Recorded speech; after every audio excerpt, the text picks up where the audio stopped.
The night was velvet slick and star-drenched, the kind of Manhattan evening where the skyline glistened like jewelry, and every luxury car seemed to whisper secrets of power and privilege.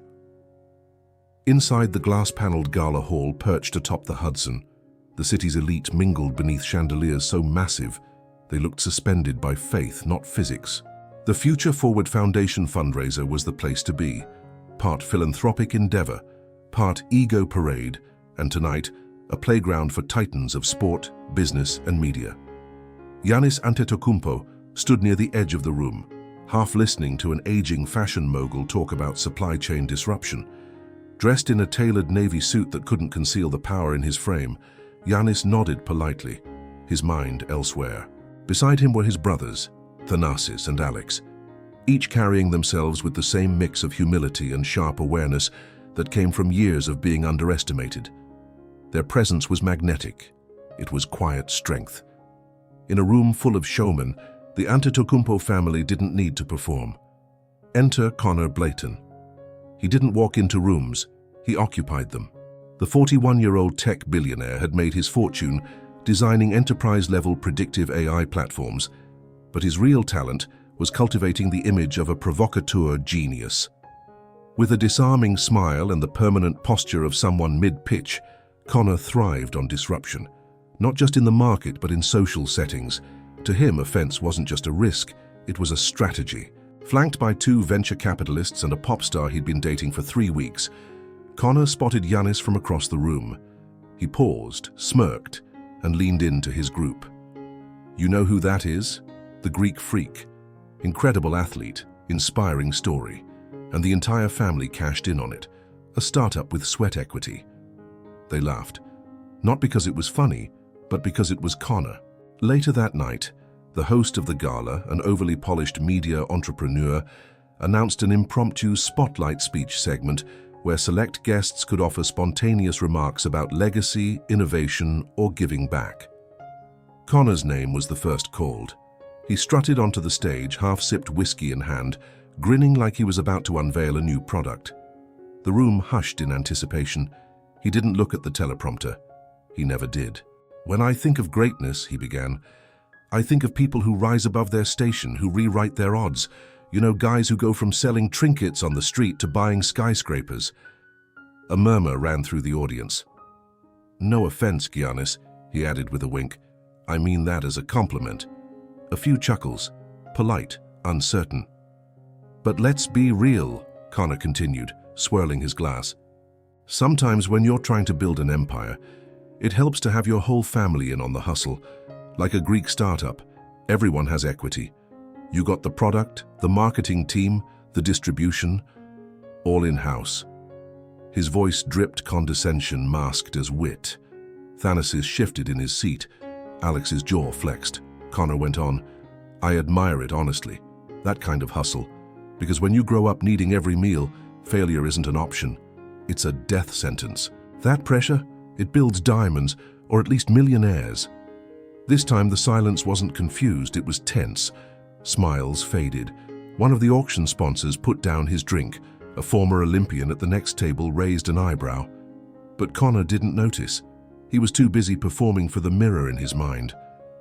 I mean, hey, he added with a shrug, some of us built companies, some of us built careers, some of us just built narratives. But I guess all of us are selling something. Giannis didn't flinch. He didn't even blink. His gaze was calm, distant. But inside a storm gathered, not of anger, but of memory. He remembered the Athens streets, the long walks with his father past shuttered stores, the way his mother prayed before she handed over coins for bread. He remembered selling sunglasses on the sidewalks, the embarrassment of being invisible, the exhaustion of making yourself small so the world wouldn't knock you down harder. He remembered choosing between bus fare and dinner. He remembered watching his parents give up meals so he could grow. He remembered doing it all with his brothers, and now, in this shimmering palace of artifice, a man who had never known hunger was turning their survival into a punchline. Thanasis started to rise, his muscles tensing, but Giannis placed a hand on his forearm. It was subtle, almost imperceptible, a signal not to rise to the bait. Not here, not like this. Connor closed his speech with a flourish, raising his glass. "To legacy," he said, "and the stories we tell to make people love us." Polite applause followed, the kind that's given out of obligation, not approval. As Connor returned to his table, the energy in the room shifted. The buzz that followed him before had cooled. His entourage still laughed, louder now, as if to force the moment into being funnier than it was. But others were less amused. One camera crew captured Giannis leaving the hall with his brothers and mother. No drama, no outburst, just silence. Quiet power. Online, the clips surfaced within hours. The speech, the reaction, the stillness in Giannis's eyes. Headlines sprouted like weeds. Tech billionaire mocks NBA star's humble beginnings. Giannis holds his cool after cruel gala jab. Billionaire's joke sparks backlash over class, privilege, and respect. Connor, oblivious to the online fury, sat in a plush leather booth at an after-party in Soho, recounting his speech like it was a victorious TED Talk. "I told the truth," he said, laughing. "People are too sensitive, that's the problem. Can't even joke about success without getting cancelled." But as the night wore on, his phone began to glow. Mentions, tags, messages, not from trolls but from allies, investors, partners, old college friends. Some sent links without comment. Others said things like, "This isn't a good look," or "You might want to watch this." Still, he didn't watch the video. Not yet. But something had shifted. Something he couldn't name yet. Back at his penthouse, surrounded by modern art and cold glass, the city no longer felt like it was applauding him. It felt like it was watching. The sun had barely risen when Connor Blayton's phone buzzed again, this time with a message that came without emojis, without any sort of preamble, and from someone who rarely contacted him outside of quarterly meetings. "You need to see the video, all of it, not the gala clip, the other one." Attached was a link hosted on an unfamiliar Twitter account, uploaded just hours ago by someone named Maria from the Kitchen. He blinked at the name, confused, but clicked anyway. What played next was not dramatic in the traditional sense. There was no confrontation, no shouted insult or slammed doors. It was something else, something worse. It was intimacy, exposed in its rawest, most unguarded form. The video was filmed in the moments after Giannis left the gala, shot from behind a stack of supply crates near the service entrance, where a kitchen employee on break had casually started filming the quiet exit of the Antetokounmpo family. The audio wasn't crystal clear, but it didn't need to be. Giannis's voice, low and steady, carried just enough weight to cut through the noise of the outside generators. He wasn't performing. He didn't know anyone was listening. That's what made it sting. "You can laugh at our story," he said, his back to the camera, his mother standing beside him with her hand on his shoulder. "But it's the only story we have. It's not for your jokes. It fed us. It built us. That story gave me my legs, my lungs, my strength." He paused. It didn't come from a boardroom. It came from sacrifice. And some people will never understand that. The video cut off shortly after. No edits, no music, just silence. Online, the reaction had gone from outrage to reverence. Comments beneath the post numbered in the thousands within hours. "This broke me. I'll never forget this. You don't mock men like this. You learn from them." Others began sharing clips from Giannis's past, images of him running through rainy Greek streets as a child, stories about his parents being denied citizenship for years, his mother working cleaning jobs late into the night, his father carrying water up 8 flights of stairs when the building lost pressure. His journey had always been public, but never quite like this. Now it wasn't a story of triumph, it was a wound made visible. For Connor, the effect was slow, but inexorable. He didn't post. He didn't speak. He simply watched, the way someone might watch a house catch fire from across the street, not yet accepting that it's their house. In his office that morning, the usual hum of business had been replaced by a sort of wordless tension. Employees who once greeted him eagerly now barely made eye contact. His head of comms had emailed a suggested clarification post and a potential apology draft. He deleted both without opening them. He walked to the window. Across the skyline, New York looked the same, but it wasn't. That afternoon, an email pinged in from an address he hadn't seen in over a decade, Elena Rizopoulououtlook.com. At first, the name didn't register, then it did. Elena, Greece, 2011. A month he had long buried under layers of success and curated narrative. She had been a translator and fixer when he'd visited Athens as a junior executive, scouting potential acquisition targets in the struggling Greek hospitality market after the financial collapse. He hadn't thought of her in years. Her email was short. "Do you remember the man who helped us with the van? The one who wouldn't take any money? His name was Charles Antetokounmpo. He died a few years later. I thought you should know. Be well, Connor." The memory returned with brutal clarity. It had been late summer, a dusty afternoon in a dilapidated neighborhood on the outskirts of Athens. Connor's rental van had broken down in front of a community sports court. There had been no Wi-Fi, no service, no Uber. He and Elena had tried for over an hour to flag help with no success. That's when Charles approached. Tall, calm, smiling in a way that held no threat and no flattery. He spoke little English, but it didn't matter. He waved Connor to pop the hood, then disappeared only to return with a rusted toolkit. For 2 hours he worked in the heat, sweat pouring down his brow, his sons playing basketball in the background. After the engine started again, Connor had tried to press a wad of euros into his hand. Charles refused. He pointed at the boys. "For them," he had said simply. "Be good man." Connor remembered laughing then, a little awkwardly. He had told the story later that night as a novelty anecdote over drinks at the hotel bar. But now it felt like something else. It wasn't a novelty. It was a mirror. That night, Connor sat at his kitchen counter, the untouched remains of a delivery meal beside him, and opened a blank document. He didn't know what he was writing yet. His fingers hovered over the keys. Part of him wanted to fight the feeling, to armor himself in sarcasm, in justification. He could say it was just a joke, that he hadn't meant harm, that people were overreacting. But all those words felt thin now, like paper trying to hold back water. Instead, he started with this. "I was cruel with what I didn't understand, and what I don't understand I fear, and what I fear I try to belittle. That's not intelligence, that's cowardice dressed as wit." The words poured slowly. He didn't name Giannis, didn't mention the gala. But everything between the lines was clear. He wrote about privilege, how it distorts your view of grit, makes you suspicious of sincerity. How easy it is to dismiss humility when you've never had to wear it. How stories of survival become anecdotes to the comfortable.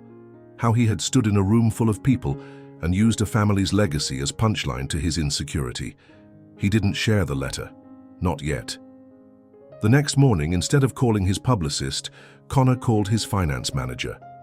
"I want to set up a fund," he said, "for youth athletics in Greece." There was a pause on the other end. "Under what name?" his manager asked. Connor looked out the window. "Charles. Call it the Charles Antetokounmpo Foundation. Make it anonymous, until it's not."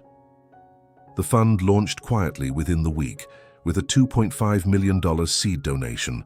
The press release was buried, deliberately unremarkable. A few online sleuths connected the dots, of course, and soon news began circulating. Mystery donor launches youth sports program in honor of Giannis's late father. Giannis's team released no statement, neither did the NBA, but the public noticed. And then, on a cold Thursday evening, Giannis was approached by a reporter after a Bucks game. The question was casual but loaded. "Have you seen the foundation set up in your father's name, and do you have anything to say to the person responsible?" Giannis stood still for a moment, towel draped over his shoulders, sweat drying on his neck. He looked directly into the camera. His answer was simple. "I don't want apologies from people who hurt others in public and repent in private," he said. "But I believe in change. I believe in people choosing to do better, not for cameras, not for credit, for themselves. If he's doing that, I wish him peace." Somewhere in his penthouse, Connor watched the clip in silence. His heart didn't swell. There was no victory in it, no redemption arc completed, just the unfamiliar ache of recognition. He had always thought truth was something you spoke. Now he realized it was something you carry, The arena was nearly empty, the air still humid from the roar of the crowd that had flooded it just an hour earlier. Echoes of bouncing basketballs from the distant practice courts filled the hall like distant memories, and overhead, the house lights dimmed, reducing the vast stadium to a kind of twilight sanctuary. Giannis Antetokounmpo sat alone in the locker room, lacing and unlacing his shoes out of sheer habit, his broad shoulders hunched in a posture more thoughtful than tired. There was peace in his silence, but not resignation. The kind of peace that follows a long journey, walked with one's head high. Around him the room was still. The others had left for the night, but someone had entered without speaking. A small envelope sat on the bench beside his gear bag, its presence subtle and unobtrusive. No official logo, no letterhead, just a plain fold of white paper sealed with a piece of aged tape. He looked at it without picking it up for several minutes. Something in the quietness of it, the lack of fanfare, the lack of expectation, felt truer than anything the man behind it had said publicly. Eventually, Giannis opened it. The paper inside was creased, handwritten in a rushed but careful script. There was no name, no signature, just paragraphs of words that didn't ask for forgiveness, didn't offer justifications, and didn't try to frame themselves as brave. It was not an apology. It was an admission. "I was cruel with what I didn't understand," the letter began, echoing the line Connor had written weeks before. "I made you a metaphor because I didn't want to look in the mirror. I mocked your family's strength because I have never had to fight for anything that couldn't be bought." The letter continued, meandering at points, hesitant in others, as if its author had rewritten phrases mid-sentence, but decided to leave the original thought intact. He spoke of Charles, of that hot summer day in Athens, the way the man had smiled while wiping grease from his palms, the way he had refused money. "I have forgotten hundreds of faces," the letter said, "but I never forgot his. So I didn't know then what I was being shown. Generosity that asks for nothing. Strength that never advertises itself. I'm still learning how to hold that." It ended simply, without flourish. "You don't need to respond. I know this letter is more for me than for you. I just hope I am changing in ways that will not need to be explained again." Giannis folded the paper once, twice, then slipped it into the inside pocket of his jacket. He didn't smile, but his breath settled, and that perhaps was enough. The next day, Connor Blayton did something he hadn't done in years. He took the subway. No security, no assistance, no agenda. Just him, a dark cap pulled low, and a notebook under his arm. He traveled to a small recreation center in the Bronx, where the New York branch of the Charles Antetokounmpo Foundation had just begun sponsoring a youth basketball program. The gym was old, the kind where the floorboards creaked and the nets were patched with string, but the kids didn't care. To them it was a cathedral. He stayed in the corner, observing, not introducing himself. A volunteer asked if he was with one of the kids. He shook his head. "Just here to learn," he said. That was all. Later that month, a social worker snapped a blurry photo of the visit. She didn't know who he was. She uploaded it with a caption, "Some guy came to watch the kids play ball today, didn't say much, just listened. Sometimes that's enough." The post barely went viral, but a few who recognized him shared it quietly. And still, no public statement came from Connor. He never took interviews about the foundation. He declined podcast requests. He turned down the profile offers that would have let him repolish his image. Not because he didn't want forgiveness, but because he finally understood he didn't get to ask for it. Months passed. The media moved on. Other headlines replaced the ones that had once plastered his name. But the ripple didn't disappear. Investors who had distanced themselves began speaking of him with something new in their tone. Not approval, not endorsement, but respect for the absence of spectacle. People noticed when someone changes without needing to be seen changing. Connor, once a man who measured his life by applause, learned to measure it by silence. One evening, nearly a year after the gala, Giannis was asked on a European sports podcast about that night. The host, careful with his words, brought up the incident not as gossip, but as an exploration of character. "How did you feel when someone mocked not just your journey, but your family's survival?" Giannis took a long breath. He looked down, then said, "My father taught me that people carry pain in different ways. Some hide it, Some throw it at others, some bury it in success. I think that man, Connor, was carrying something. He still is. But he dropped something too that night. Maybe it was arrogance, maybe it was ignorance. Either way, he walked away lighter. And I'm okay with that. The clip was shared thousands of times, not for drama, for grace. And while Connor never responded publicly, he saw it. Not through alerts or news feeds. He had uninstalled most of that. But through a friend who sent him a message late that night. He sees you, not the you were, the one you're trying to become. Connor didn't reply. He stared at the message for a long time. Then he closed his laptop, stood up and turned off the lights. That weekend he flew to Athens alone. No entourage, no reservations at high-end hotels. Just a plan to walk the streets where he had once been helped, and to find the community court where Charles's sons used to play. It took time. The court had changed. The city had too. But eventually, he found it. A concrete rectangle with bent rims and fading lines.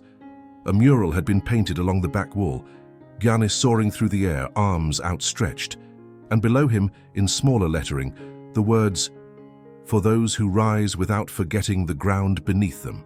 Connor sat on a nearby bench for nearly an hour. Kids played without noticing him. A woman walked past and smiled politely. No one asked who he was, and for the first time in a long time, that felt good. Before he left, he walked over to the wall and pressed his hand lightly to the bricks. Then he turned and walked away. No photos, no final speeches. He had once tried to own every room he entered.